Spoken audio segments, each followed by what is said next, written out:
Bentrovati in diretta in questo pomeriggio ricchissimo perché abbiamo avuto al telefono con noi Francesco Palmieri, ma adesso parliamo invece d'arte. Abbiamo un ospite super speciale, peraltro impegnatissimo in questo periodo. Let's welcome Antoine Tava in Arte. Tava, benvenuto. Thank you for having me. I appreciate Thank you for coming. I know that you are really busy right now. A lot of people know you because also if they never met you, but maybe they know you because there's a lot of your work around Montreal, like at the wall of La Cornetteria, for example, or in downtown at the corner with Bishop Street and Maisonneuve Street. Yeah, correct. And there's a... I'm currently, as you could see, I mean, your viewers can't see, but I'm full of paint.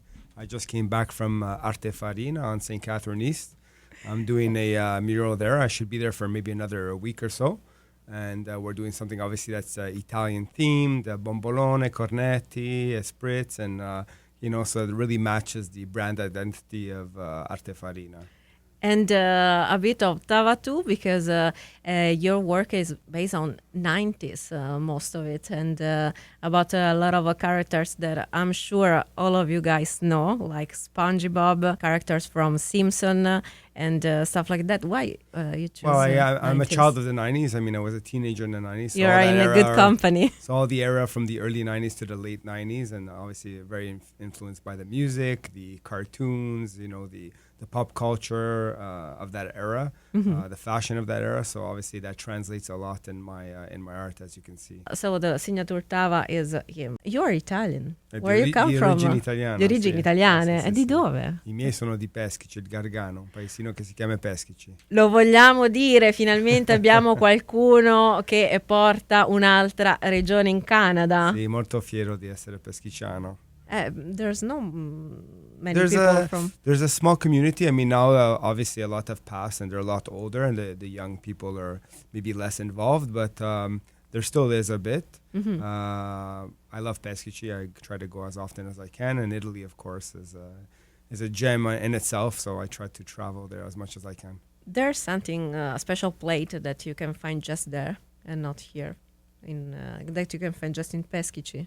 Oh, in Peschici, but anyways, I like going to Roma. Roma la pasta alla matriciana, e Peschici, well, Peschici c'è la focaccia, c'è tutto a Peschici. I mean, you just can't go wrong. I strascinati, l'orecchietti, ma noi li chiamiamo i strascinati. Ah, non lo sapevo! I strascinati, allora... Ma voi a casa lo sapevate che si chiamavano così?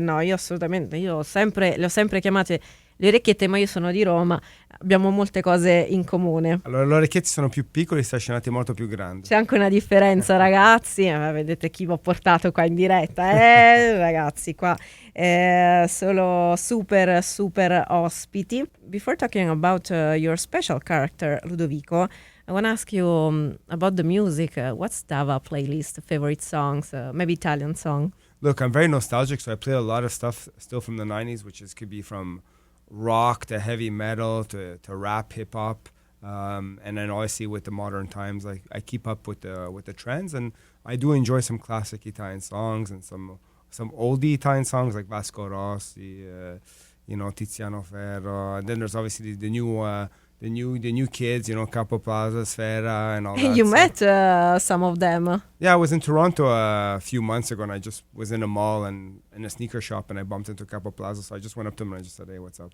That's nice. Absolutely. And so I guess we can listen to Fabri Fibra right now, and torniamo subito insieme a Tava in diretta.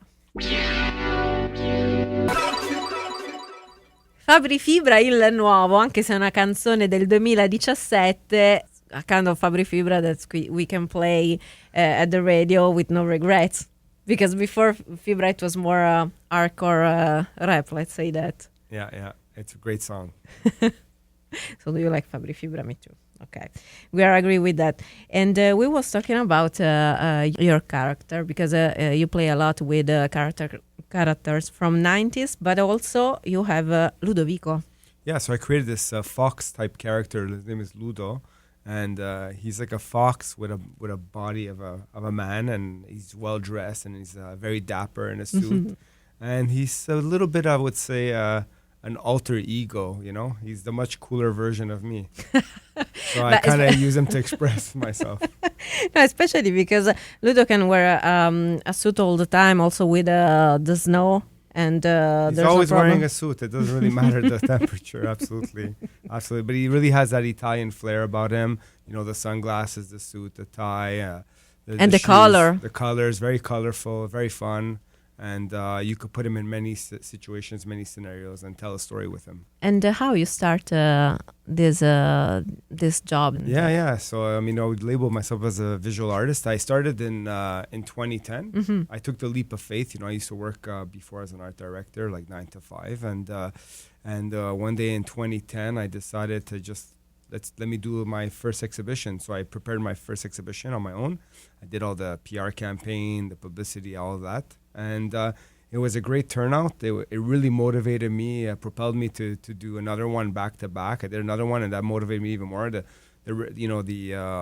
reaction was great. Mm-hmm. And so I said, you know what? Let me take this leap of faith and quit the 9 to 5 and see what I could do with this, and see if I could create my own art. And bit by bit, year after year, it just kept growing and growing, and built a little bit of a name for myself. It wasn't enough because you create also a panda boxing. It's a totally different experience. Yeah, so, you know, via my working in the pipeline, the 9 to 5, obviously I worked with a lot of agencies, and I also worked as a kid in retail, and I loved fashion and selling clothes and all that stuff. So it kind of came full circle. I love sports too. I love the sport of boxing and MMA. So everything really came full circle, where I put everything together, sort of my passion for sports, my passion for design and branding, the service industry, the operational industry, kind of just put it all concocted all in one shell. And via with my partner, that he's more the head coach, the boxing head coach and operator. And we built Panda Boxing. Panda Boxing was born. So we opened this location about 3.5 years ago in the old Montreal area. And it's a gym facility for boxing, Muay Thai, HIIT, and but it's open to everybody. It's really for everyone. It's not a gym to fight. It's really for fitness, to crush your fitness goals. And we have a great demographics of people, and especially from the Montreal region. And it's really, really one of a kind. And of course, the website, it's amazing. My favorite game now is to recognize all the characters that you use in all the image that you can find on the Panda Boxing. It's really nice. Thank you. So mostly what I do is obviously all the designs, communications, and the branding for the company. What's next? Oh my God, there's so many If things. you can say. Yeah, I think it's a busy year. I definitely have a lot of exhibitions coming up. Some dates are like up in the air. Mm-hmm. I do have a print drop next week. It's not announced yet, but it looks like I just spoke about it here first. It's going to be next week. I can't say when and what day and what it is, but in the next couple of days, it will be announced on my Instagram and will be released via the gallery Station 16. It'll be a print drop. Can you remind us your Instagram account? Yeah, so my Instagram is Antoine Tava, ANTOINETAVA, all together. Noi già ti seguiamo, ovviamente, siamo già tutti i tuoi follower, e grazie per essere stato con noi. Grazie a te, grazie, ti ringrazio.